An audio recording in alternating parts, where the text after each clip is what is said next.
Hello, hello, hello, America. It is the American Awakening Squad.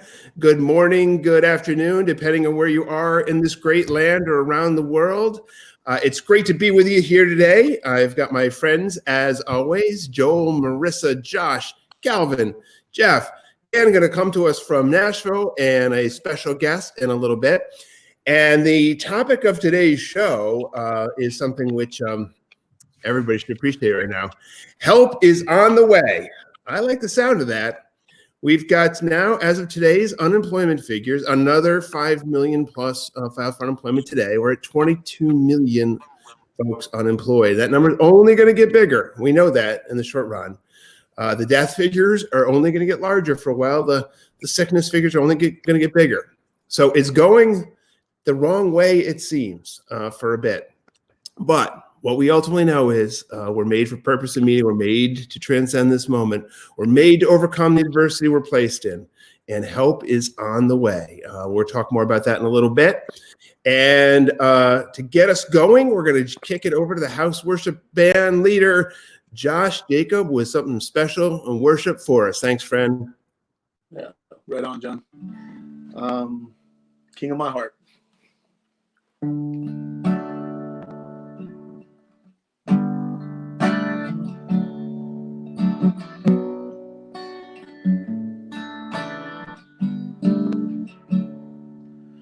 Let the king of my heart be the mountain where I run, the fountain I drink from.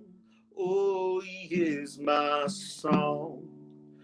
Let the king of my heart be the shadow where I hide, the ransom for my life. Oh, he is my song. You are good, good. Ooh, you are good, good. Ooh, you are good, good. Ooh, you are good.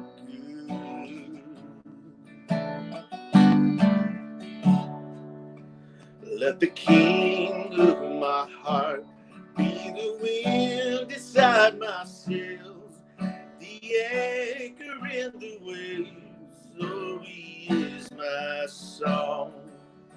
Let the king of my heart be the fire inside my veins, the echo of my days. Oh, he is my song. Let the king of my heart be the wind inside my sails, the anchor in the waves. Oh, he is my song. Let the king of my heart be the fire inside my veins, the echo of my days. Oh, he is my song. You are good.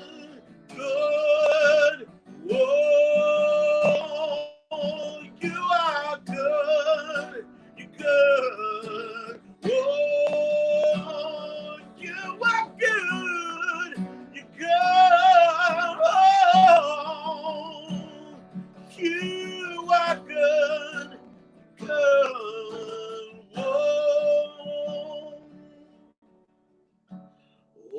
you're never gonna let me down.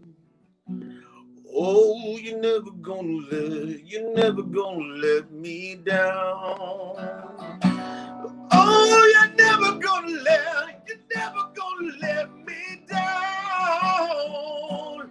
Oh, you're never gonna let me down. You are good, you're good. Oh, you are good, good. Oh, you are good. Oh, you are good, you're good. Oh, you are good, you're good.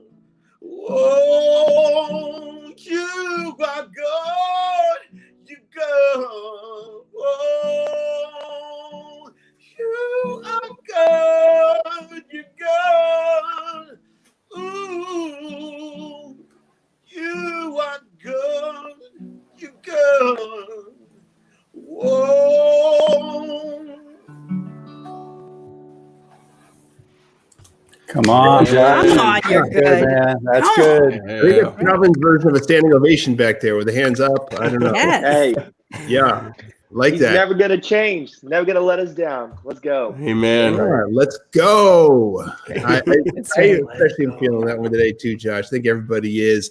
We remind you guys all the time. We're on the air, on the line together as a team, praying for you every day. One of the things that's great about the whole thing is we get together for a devotional prayer call amongst the team and leaders around the country, and we pray for you. But just being together and encouraging each other, saying good word. These are hard days, and we say to each other back and forth all the time. The American Awakening team, Signs of Life folks on this call, man, we'd do this if you didn't show up, because we're having so much fun doing it, and the opportunity to have Josh Jacob, sing that word to us this morning. Thank you, Josh. Of course, it's way better that you do show up on Livestream and pod. Tell your friends, podcast out there on all platforms. Would love for you to be there check us out and write us a review, please. And with that, I'm going to hand it over to Pastor Joel Searby in Gainesville, Florida. Joel, so today I woke up and it was snow outside in Vermont and 30 degrees. That just doesn't seem right. I mean, I don't want to complain. I don't want to complain, but 30 degrees in snow, April 16th, I don't know. Wow. Yeah, well, it's not snowing here in Florida. It is cooler today, which I'm actually thankful for because I'm not ready for the hot weather. But yeah, man, it's crazy. Everything's crazy out there. I know that. We're here to bring you a little daily dose of hope and light and life. That's my job, is to encourage you. And yesterday, if you were with us, we talked about putting our faith into action in like super concrete ways to live out hope during this time. Today, I want to go kind of to the other end of the spectrum and go a little bit mystical on you. I want to go a little bit into our souls and our minds and our hearts. And I want to talk about streams of life and streams of death. And so I want you to imagine with me during our time here together that your life is like a river, like an ever-flowing river. And into that river, there are flowing all kinds of little streams and tributaries. And some of those streams, we know, are full of toxic water. They are polluted. They are nasty. You wouldn't drink them. You don't want to smell them. And those streams do flow into our river. And these are the things that we know to be true that are painful and ugly. Sometimes they're things that are done to us. Sometimes they're things that we've done.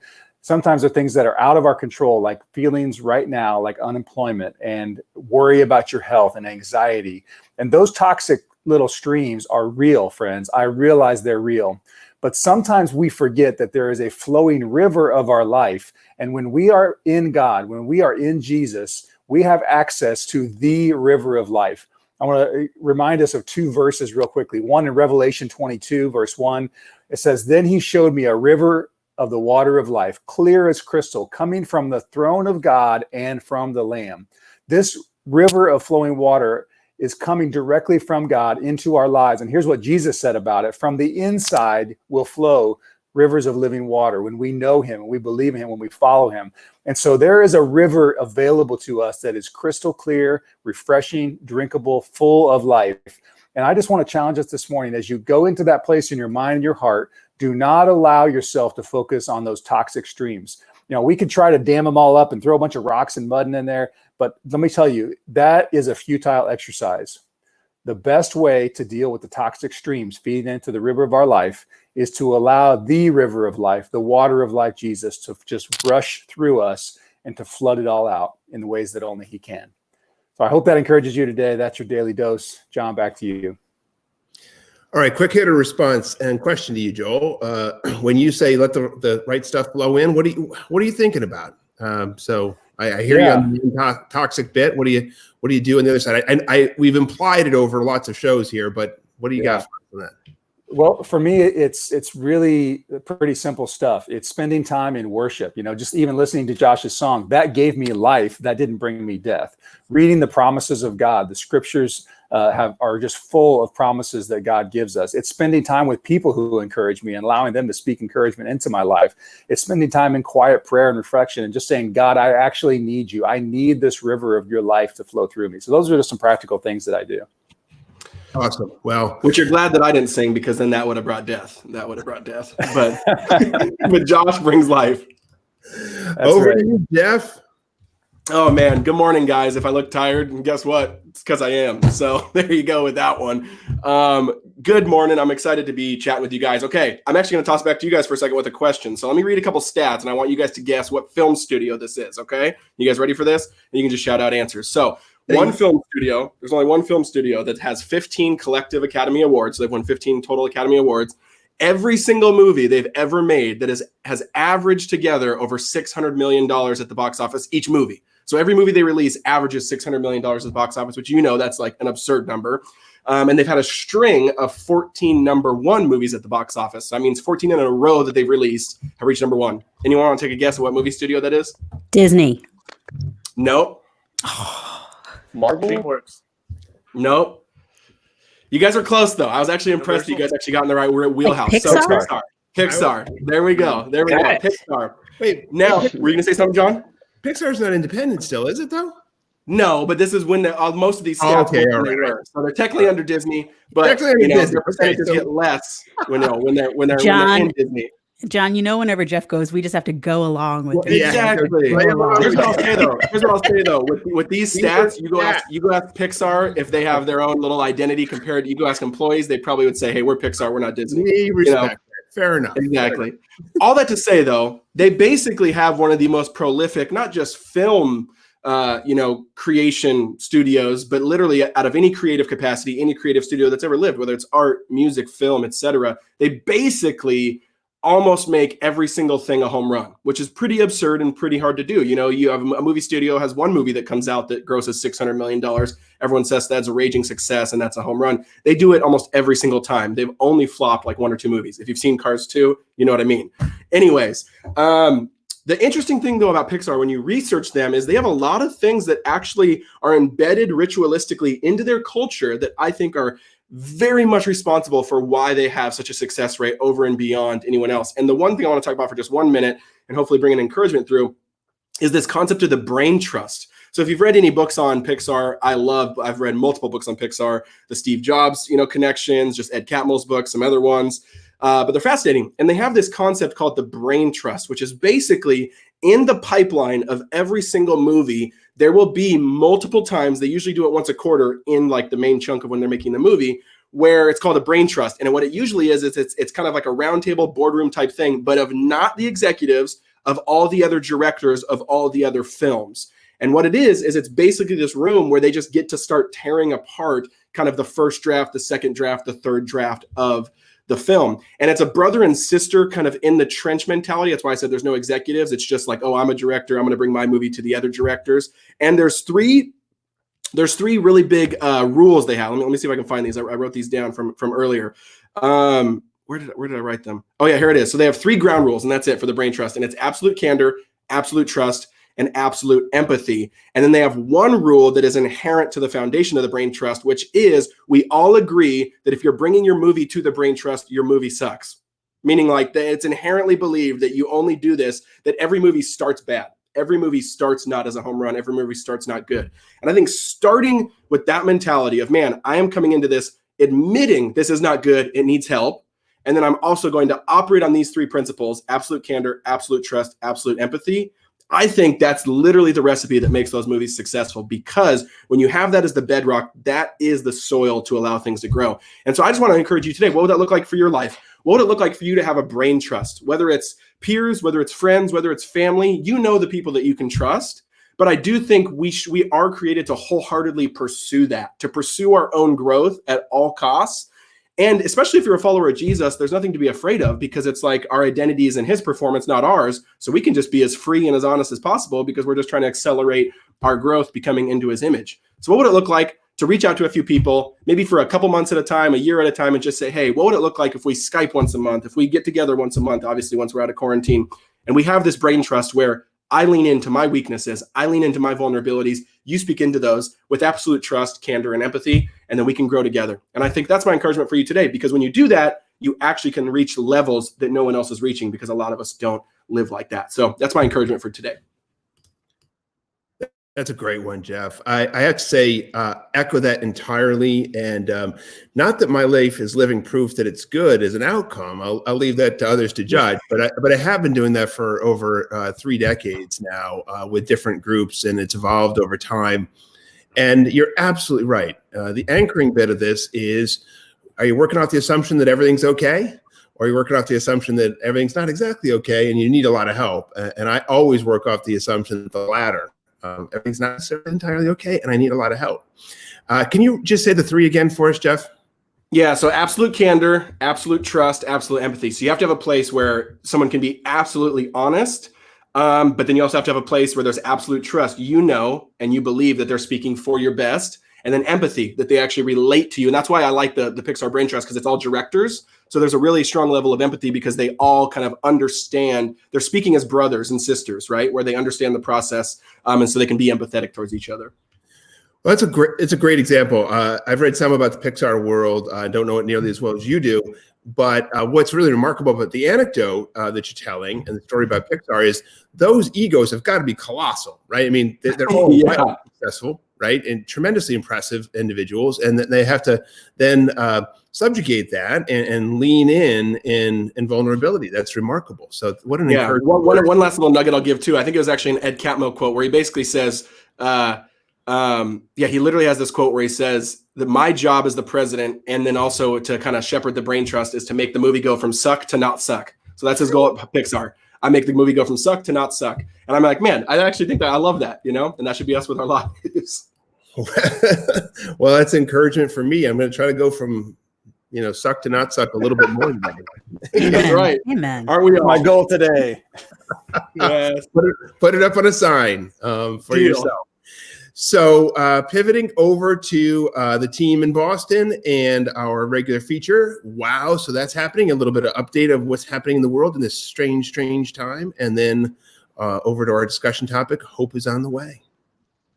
Calvin. All right. What's up, everyone? And as John said, wow. So that's happening. A couple headlines of what's going on out there. For our first headline, we have Treasury Secretary Steven Mnuchin expects 80 million Americans to get their emergency federal payments this week.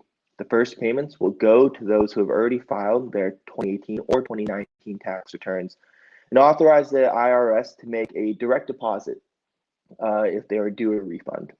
Within that group, the agency will be starting with people with the lowest incomes. I love that. Social Security recipients will also automatically receive their payments, even if they haven't filed a return.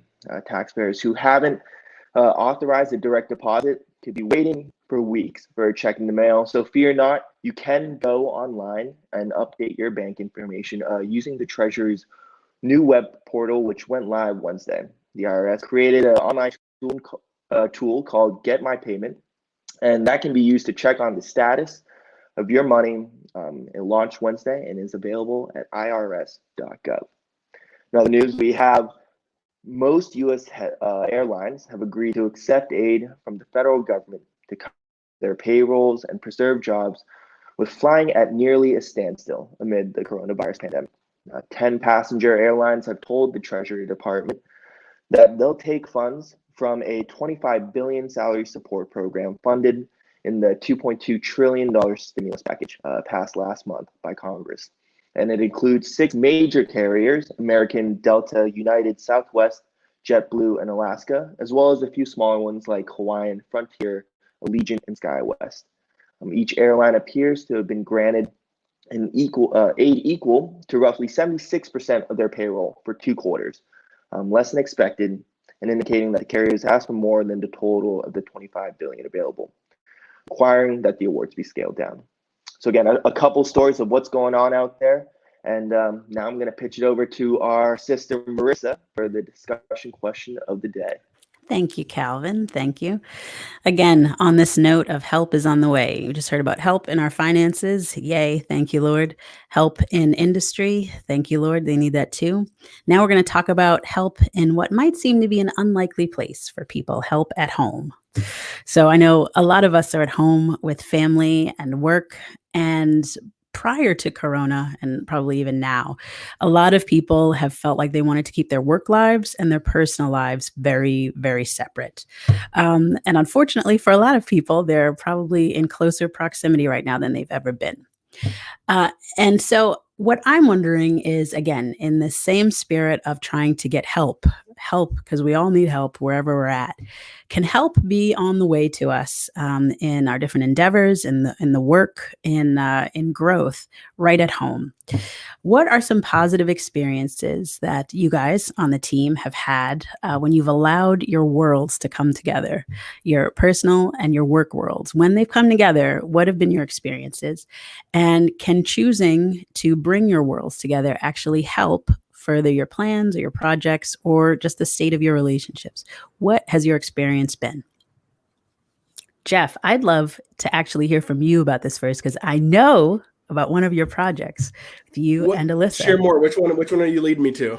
I'm leading to, well, actually, tell me about what I don't know, but I definitely know about the family project with you and Alyssa. So I'd love to hear about that and how you guys have teamed up. And totally. So we have that's basically my main full-time job, is an initiative called Family Teams, where we try to encourage families to become family teams and kind of opt out of the Western individualized experiment, we say. But so we've tried to wrestle, we think, but it's also an experiment the other way of trying to wrestle with how do you we use this word a lot, integration. I think before the Industrial Revolution, before kind of the assembly line, we were a very highly integrated culture, meaning like the economy was in the home. You were a father or a mom and a businesswoman, a businessman, like in the home. It was all integrated, all kind of touched. Now we do this separation thing. Now, just like the metaphor of the assembly line, you separate things when you want to reach a certain scale of efficiency. And so that's what I always just am thinking about. Am I only doing separation here so that I can then try to extract more value or kind of, commodify myself or other relationships? And so I don't have any really big answers, except I just ask a lot of big questions on this topic that I'd love to hear you guys answer. But I think one thing, like for me personally, that I'm always trying to, that I think was a really helpful paradigm shift is, okay, when I go to work, which, is at home sometimes, sometimes it's speaking, sometimes it's traveling, sometimes it's, boardrooms, whatever.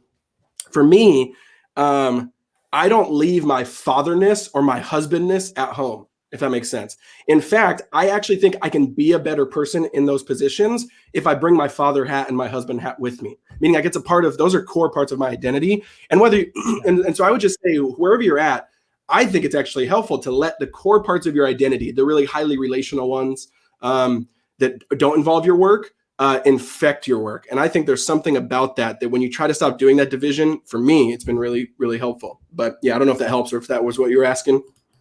I think it does. I'd love to hear from Pastor Joel now too, because I know you and your wife have a venture that you've launched together. What has that been like? Has it been like, or have you guys grown together? Oh, well, there's been a lot of, and there's also been a good amount of growing together. So we own a little retail shop in the downtown of our little town. We sell vintage home goods and cool old things. And, that's like a mildly profitable hobby for us that is currently completely closed, rather than a profession. But it's been a real joy to do it together and to wrestle through the tough stuff. Actually has been, I think, super profitable for us in our relationship to just not, when you segregate everything out, you may come home as a spouse or a friend or a brother, sister, and you're bringing like some heavy stuff, but you really don't want to deal with it with other people. When you're dealing with it together, it really binds you because you just have no place, you're not going to escape it, but you just deal with it.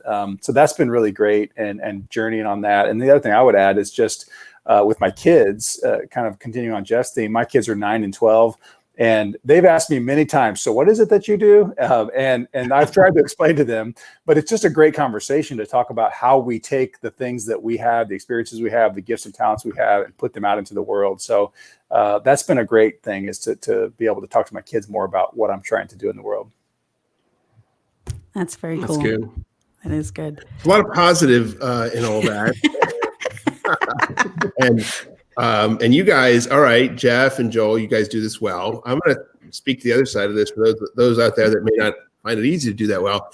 A wonderful, wonderful relationship with my wife, forged over a long time, and lots of learning and lots of challenges and all that, and lots of growth, and the going from suck to not suck.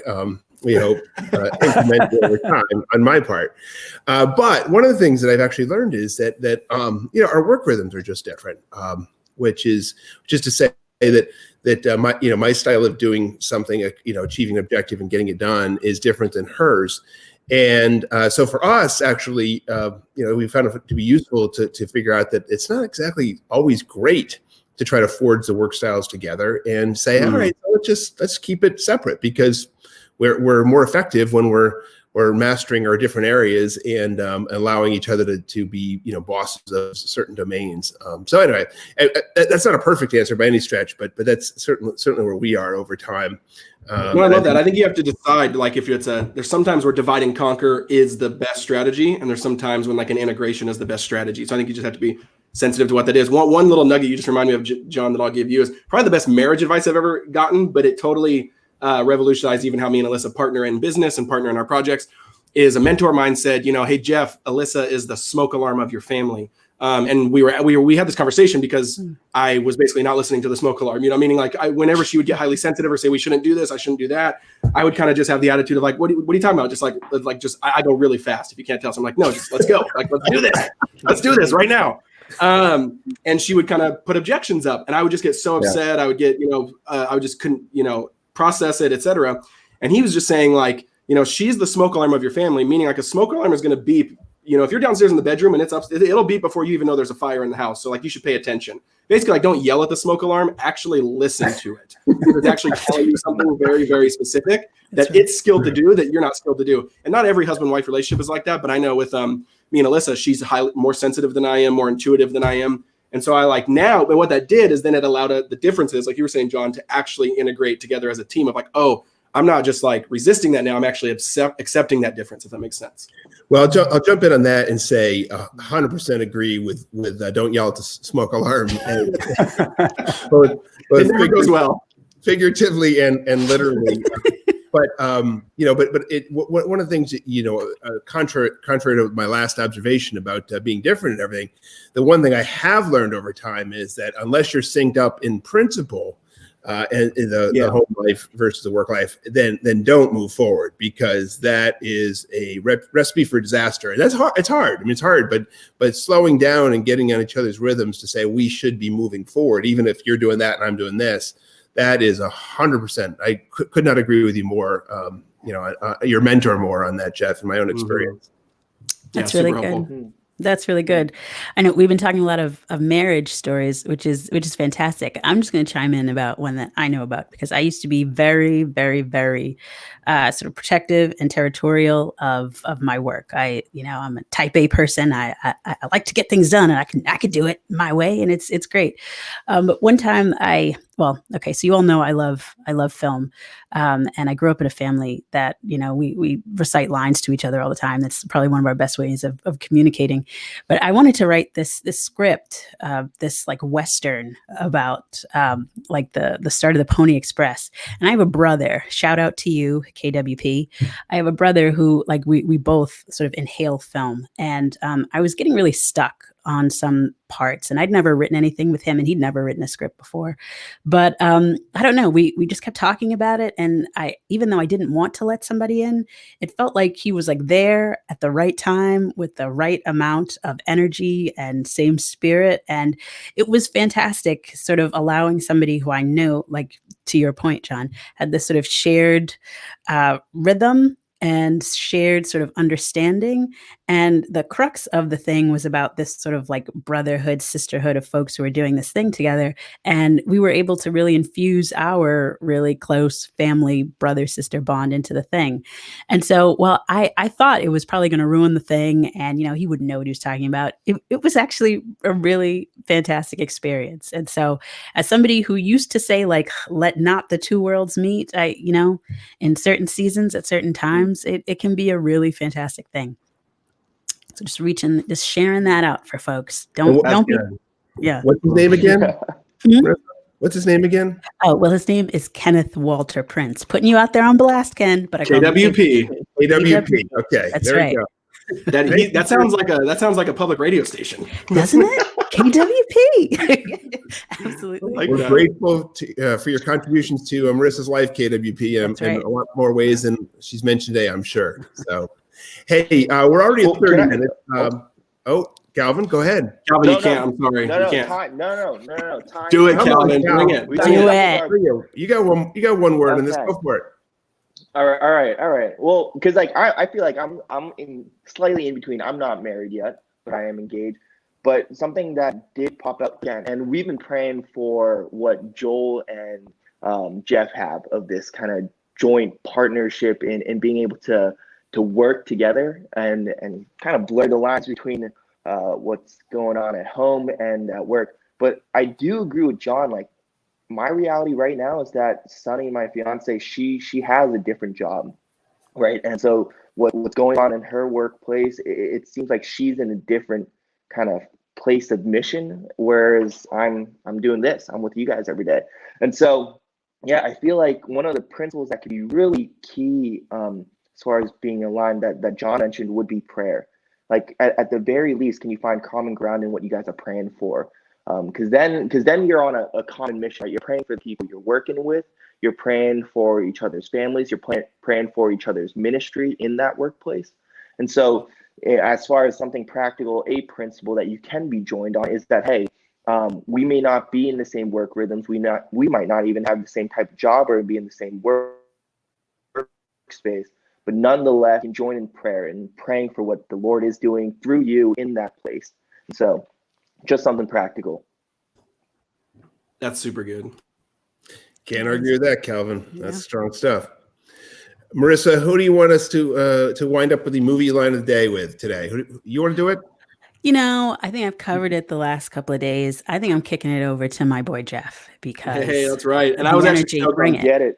I was stoked on today's. I don't know if you guys read all the way down, but yeah, movie line of the day from Black Panther, man. I don't know. Was that not the best movie of all time? That movie was just, awesome. Yes, it was just Wakanda. So good. I just feel like not only, I mean, there's so much there of how powerful it was, how incredible it was, how it was kind of the first of its kind, but then also like that to do a movie that size, kind of like, a big box office movie, but yet still kind of play with traditional storylines of how you empathize with, Killmonger and stuff. It was just brilliant story. So with that, let's do a movie line of the day. Now more than ever, the illusions of division threaten our very existence. We all know the truth. More connects us than separates us. But in times of crisis, the wise build bridges, while the foolish build barriers. We must find a way to look after one another as if we were one single tribe. Come on. Good. Chadwick Boseman, go for it, bro. It's almost as if the foundational words for the American Awakening were actually straight from Black Panther. Exactly. I didn't know. Who knew? Right. I saw the movie. I didn't realize I was just stealing the concept. That's right. All right. Well, we've got our friends in Nashville waiting, and I would love to kick it over to Dan Haseltine. Dan, it is great to have you with us, and look forward to introducing your friend, Jason Gray. Yeah. You, Dan. Thanks. Well, it's good. It was good to hear all that you guys had to say today. I'm just going to say I agree. Well done. Here in Nashville, it's a great day here in Nashville. The weather is good, and so hopefully people will, get out and go for a walk, spend some time in nature here. It's one of the things that we can do just to combat some of the anxiety we've got around COVID, around just transitions and all that sort of thing. So anyway, today I have the great privilege of introducing someone who's actually been a collaborator with me, as you guys are talking about the idea of inviting someone into your own workspace. Jason has been gracious to invite me into his a few different times as a songwriter, and we've been able to hopefully draw out the best in each of us as songwriters. Jason has been a collaborator with some great folks that I admire very much. Even someone we've had on the show already was Sarah Groves. And then also there's a guy named Joel Hansen. If you all remember, you got to go back a little ways, but there was a band called PFR, and just a really incredible rock and roll band that just amazing hearts, amazing guys, amazing live shows. Joel was part of that, and I know that Jason has been able to collaborate with him, which, I'm a little jealous. It's been a long time since I've been around those guys, and that's a big deal. But Jason's got, if I'm correct, and Jason, you can correct me on this, but I think 6 studio albums. Is that correct? Didn't know there was going to be a quiz. No. I think it's more than that. Only because a few weeks ago I counted them up, and I was, at first I was proud of how many projects I had recorded, but then it also made me feel old. Like, oh. We all feel a little old today, but that's all right. I think it's great. It means one of the other things I was just going to say briefly was that as a songwriter, one of the things I've admired about Jason here is he's a critical thinker. He's a reader, an observer. A friend of mine gave me a definition of a good songwriter years ago, which was a good songwriter is somebody who looks at the world and describes it, not only as it is, but also how it could be. I feel like Jason's writing is incredibly human. He's a truth teller in the work that he does, what he puts his hand to. And so it's just a great privilege to have you on the show with us, Jason. Thanks for coming on. I hope all those things are true about me. Thank you for saying that. Which is actually why I've always wanted to collaborate with you, just because I think you are a very committed truth teller and see you just have a way of getting to the heart of the issue and the underlying motivations, and so I love that about your work, and it's helped me throughout the years. And I think, and I should also explain that I have a speech handicap known as stuttering. So I just want people to be aware of that, so they don't think, oh, this guy's freaking out, because it's just what I do. Hopefully it's endearing. Always. I think of great songwriters who I love, and the difference between their work and mine is I think the thing that drives me the most is, like very early on, I discovered Frederick Buechner's books and read all of Buechner's books. And I thought, how do I do my part in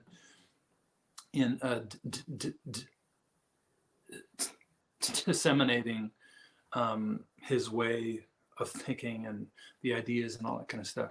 Yeah.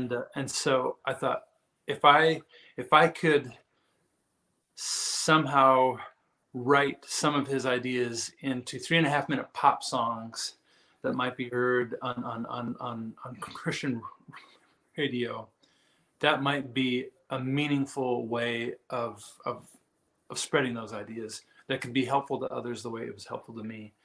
Yeah. And so sometimes that's at odds with the songwriter part of me, because great songwriting isn't always what is valued at Christian radio, or maybe relatability is valued over that kind of songwriting that you might do that would serve the song but not serve the listener. I'm not sure if I'm clear on all that, Absolutely. And so with my songs, I'm always trying to serve both of those things, and hopefully I'm doing it well. Well, I think you're doing it well. would you be you've got a guitar there, and we would love to hear you play a song for us. Yeah, I'd love to. Thank you. Yeah. And thank you for asking me to be here. I'm just so inspired by the conversation that is happening here. I'm like, oh man, has this been going on all along and I wasn't aware of this? So I love everybody who's been speaking, and I can't wait to tune into future installments. Brilliant. This is a new song that I just wrote last week with our friend Andy Gullahorn. Yeah. You should have him on, man. He's going to be on next week. Oh, that's awesome. So there you go. Yeah. So this is something he and I wrote, and as I was thinking about the theme that we're talking about, taking care of each other, this is kind of a song about learning how to have one part of me take care of another part of me. So I guess the community of sub personalities that make up who I am. Specifically, I think about, I remember having a conversation with Reed Arvin. You'd know who he is, Dan. He's an author, a music producer. And we were having a conversation about that part of who we are that we send out to the front lines of our lives, that we would call the good soldier, who is the version of ourselves that we present to the world that we hope the world will love and approve of, you know. And by trying to say all the right things and do all the right things, and be enough and be worthy of love. And so if you could imagine that part of us, and that maybe that part of us is getting kind of tired and maybe needs the part of us that deep down knows that the essential reality of who we are is that we are beloved, that part needs to step up and give the good soldier some rest. So, all right, anyway, this is a song about that. I need the words because it's brand new, but here we go.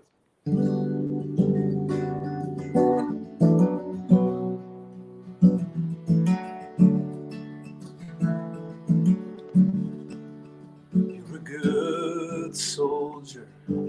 You served us well out there on the front lines of a daily hell you never asked for. You never chose, you just put your armor over your civilian clothes like a good soldier. You're a good soldier.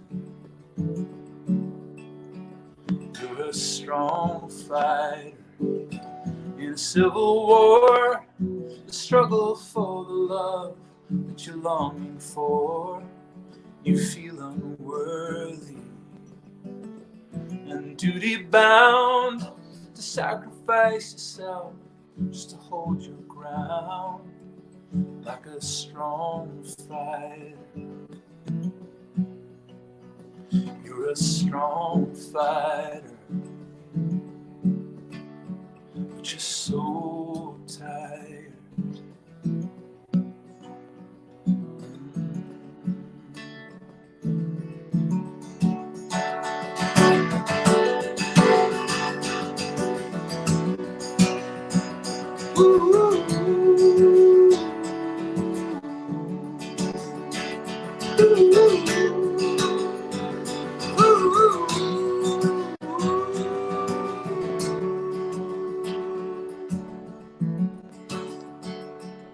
You're a survivor, brave to the end, but there's only so much damage that a heart can stand. So when you go down out on the field, let me carry you to safety so you can heal. like a survivor.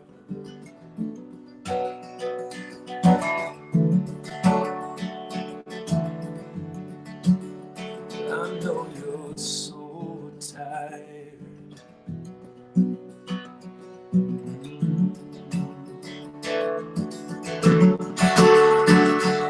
The fighter that's inside us can't fight anymore.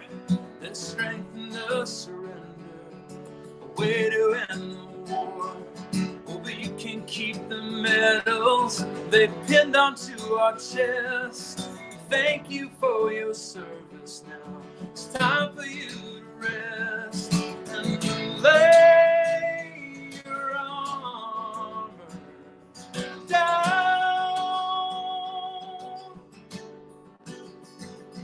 Oh, lay your armor down.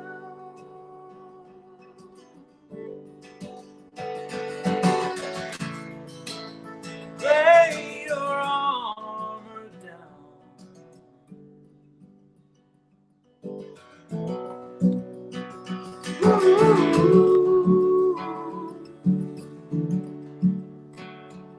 You're a good soldier, strong fighter, survivor.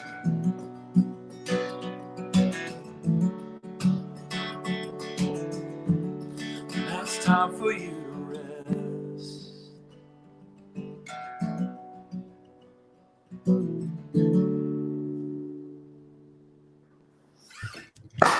Yeah, Jason. Oh, That was wow. powerful. That was Yeah, amazing. Beautiful. So great. That is channeling Bethke right there, baby. Hey, Yeah. all right. Feel it. Yeah. That's good. That's good to Yeah. know. I'm reminded of Walker Percy quote. His big line of "bad books lie, and they lie most of all about the human condition," and that how like we tend to become disinterested in the people and the stories around us when people aren't responding to the experiences they're having in a very human way. It's why we put down books, why we put down movies. Because at the core, we feel like someone's lying to us when they're describing somebody's human life in a way that doesn't feel like anything we can connect with. And that song to me does very well that act of going, oh, you know what, I absolutely relate to that. I can fully find myself in those words. So thanks for singing that one. Yeah, absolutely. Great. Yeah. Hey, do you have another song for us? Would you play one more? I do.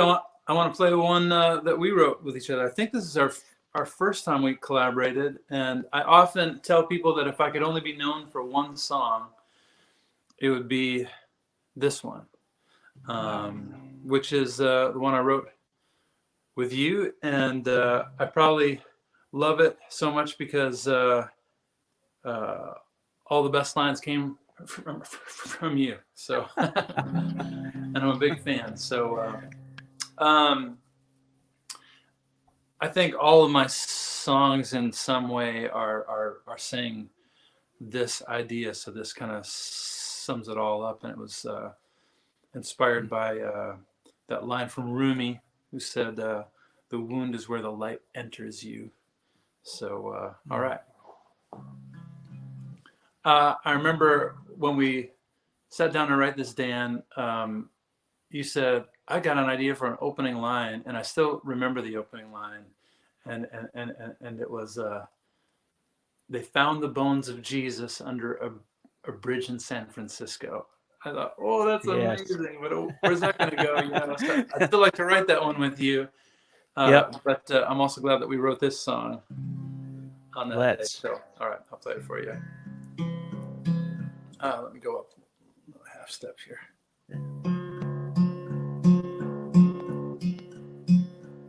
I was halfway up the mountain when the rocks I held gave way. I came tumbling like an avalanche to the bottom where I lay. taste the blood and twist the bone, my healing could begin. 'Cause the wound is where the light, the wound is where the light, the wound is where the light gets in. I've stood there like a hostage with a knife held to my vein, captive to the poison that I took to numb the pain. 'Cause everybody wishes they were born with thicker skin. But the wound is where the light, the wound is where the light, the wound is where the light gets in. It's tricky how the heart works It's tricky how the heart works. The breakups and the big jerks make us never wanna hurt that way again. Maybe I'm naive, but in every scar I see the place where love is trying to break in. 'Cause the wound is where the light gets in. You can recognize a saint by the scars they don't disguise. And you can pick out a real sinner by the kindness in their eyes.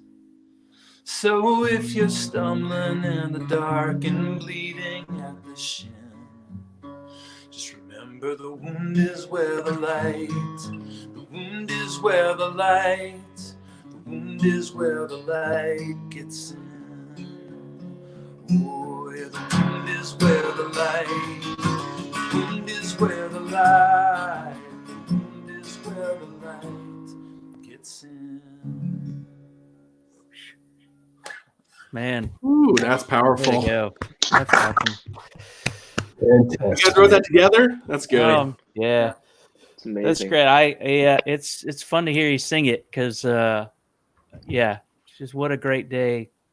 What a great first experience. They talk about songwriting like it's the first time you do it, like it's a series of first dates when you're co-writing with somebody, and because writing is a very it's a very kind of intimate thing, and you know, and even like as you described in the song before, where you were talking about, like, we want to present the very best of ourselves to people, but if you're going to write a great song, you have to confess. And I learned that from you about the importance and the necessity of confession and all that. And you mentioned Sarah Groves. I remember her description of collaborating and why it was so challenging at first was she described it as walking into a room with a complete stranger and taking off all your clothes. Yes, there it is. We didn't do that when we wrote that song. However, I did. Tan was like, "Whoa, No whoa, judgment. Hey, No judgment. Oh, I thought that's what we're doing." The no Second writing judgment. session. That's right. Good. I know. Me too. Well, Jason, thanks for playing music for us. Thanks for being on the thanks so show. Always great to see you. Hope life is good in your quarantining space there. Just it's such a real gift to have you on with us today. So thank you so much.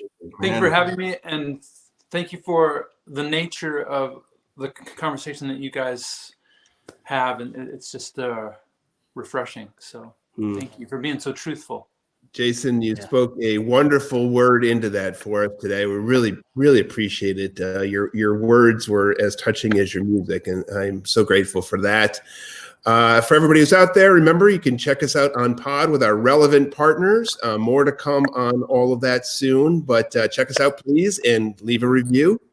And until tomorrow, and I know for myself, I'm going to be trying to take it from the suck to not suck between now and then, just a little bit more. I hope you all can too. And keep fighting the good fight, friends, and God bless you all. We're with you in this tough time. See you now.